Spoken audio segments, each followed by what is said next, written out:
Selamat pagi, perkenalkan nama saya Friskila Putri Nadabdab dari kelas 11 IPA 3 absen 13. Di sini saya akan membuat video pembelajaran perlawanan para pejuang Nusantara terhadap kekejaman VOC. VOC adalah kongsi dagang yang dibentuk oleh Belanda, yang didirikan pada tanggal 20 Maret 1602. Organisasi ini memperoleh hak-hak istimewa dari parlemen Belanda, seperti hak monopoli dan hak kedaulatan sebagai suatu negara merdeka. Setelah mendapatkan hak tersebut, VOC berhasil melakukan intervensi dalam pemerintahan dan sedikit demi sedikit menguasai Indonesia. Tindakan VOC yang sewenang-wenang kemudian menimbulkan perlawanan dari rakyat Indonesia di berbagai daerah. Berikut ini beberapa perlawanan rakyat Indonesia di berbagai daerah dalam mengusir VOC. Perlawanan rakyat Mataram. Adapun latar belakang dari penyerangan rakyat Mataram terhadap VOC yaitu yang pertama, tindakan VOC yang memonopoli perdagangan. Kedua, VOC menghalang-halangi kapal dagang Mataram yang akan berdagang ke Mataram. Yang ketiga, VOC menolak untuk mengakui kedaulatan Mataram. Dan yang terakhir, VOC menolak membantu Mataram dalam mewujudkan cita-citanya, yaitu menguasai Pulau Jawa. Pada masa pemerintahan Sultan Agung dari Kerajaan Mataram Islam, Belanda telah mendirikan kantor dagang di Batavia. Perselisihan keduanya tidak dapat dihindari hingga VOC melancarkan serangan ke Jepara yang menimbulkan kerugian sangat besar bagi Mataram. Sultan Agung kemudian menyiapkan penyerangan terhadap VOC di Batavia sebanyak 2 kali. Penyerangan pertama pada tanggal 22 Agustus 1628. Pasukan Mataram dipimpin oleh Tumenggung Baurekso. Serangan pertama ini mengalami kegagalan dan tidak kurang dari 1.000 prajurit Mataram gugur dalam pertempuran tersebut. Kemudian Mataram menyiapkan serangan kedua tepat 1 tahun kemudian, 1629, yang dipimpin oleh K.A. Puger dan K.A. Purabaya. Meski persiapannya telah matang, perlawanan rakyat Mataram terhadap VOC yang kedua ini kembali menuai kegagalan. Apakah penyebab dari kegagalan penyerangan Mataram terhadap VOC? Penyebab dari kegagalan penyerangan Mataram terhadap VOC antara lain, yang pertama, jarak Mataram ke Batavia terlalu jauh.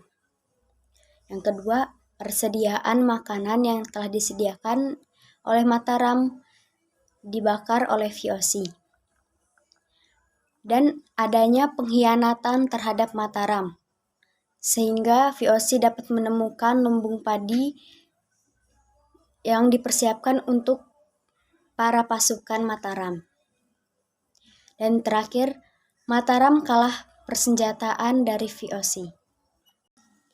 Perlawanan rakyat Banten. Perlawanan Banten terhadap VOC terjadi sejak awal Belanda menginjakan kaki di Banten.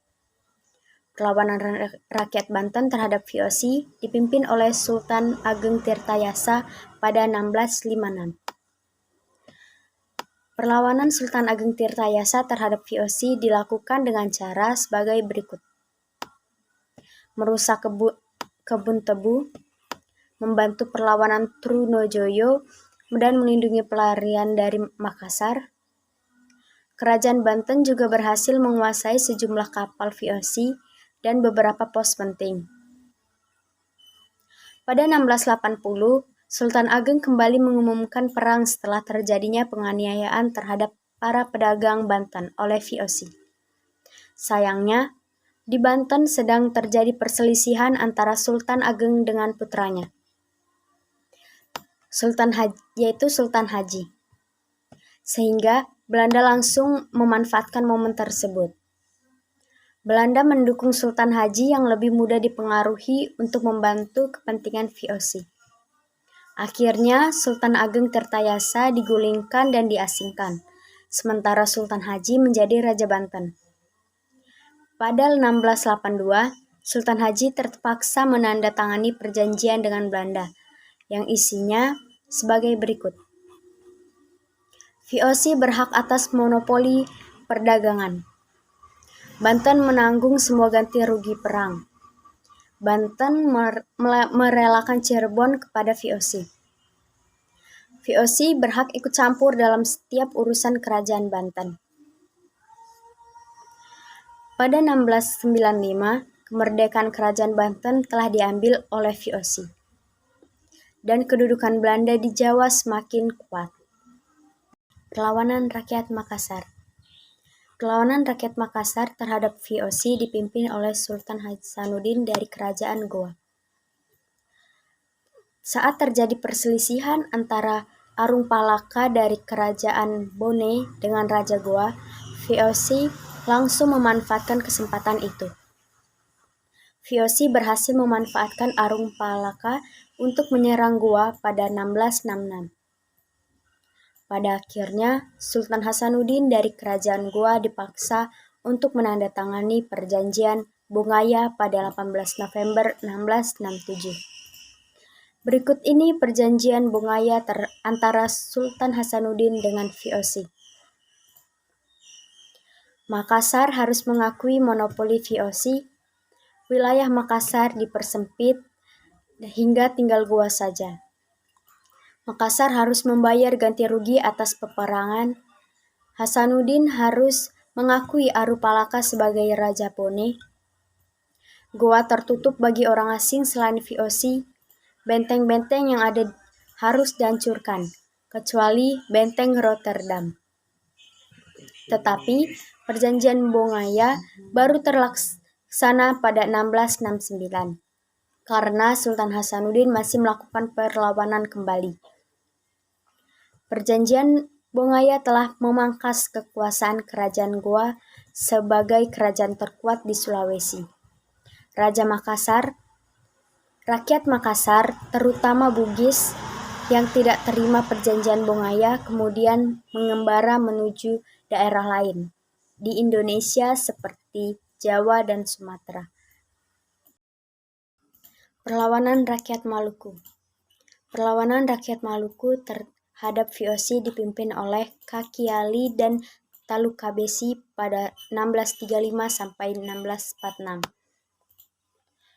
Meski perlawanan tersebut dapat dipadamkan oleh VOC dengan cepat, hal itu tetap menunjukkan bahwa bangsa Indonesia tidak tinggal diam dijajah. Kemudian pada 1650, Saidi memimpin perlawanan rakyat Maluku. Perlawanan terhadap VOC juga terjadi di Tidore dengan dipimpin oleh Sultan Nuku. Sekian video pembelajaran perlawanan para pejuang Nusantara terhadap kekejaman VOC yang dapat saya sampaikan. Sekian, terima kasih.